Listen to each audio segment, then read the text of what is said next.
There was a time when I was alone, with nowhere to go and no place to call home. My only friend was the man in the moon, and even sometimes he would go away too.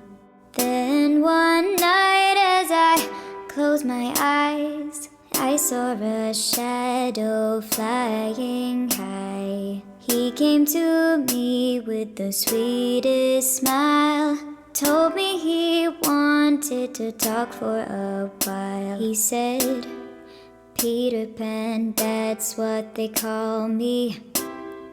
I promise you'll never be lonely." And ever since that day,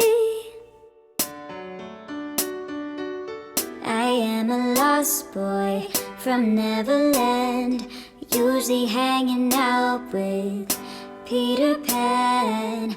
And when we're bored, we play in the woods, always on the run from Captain Hook.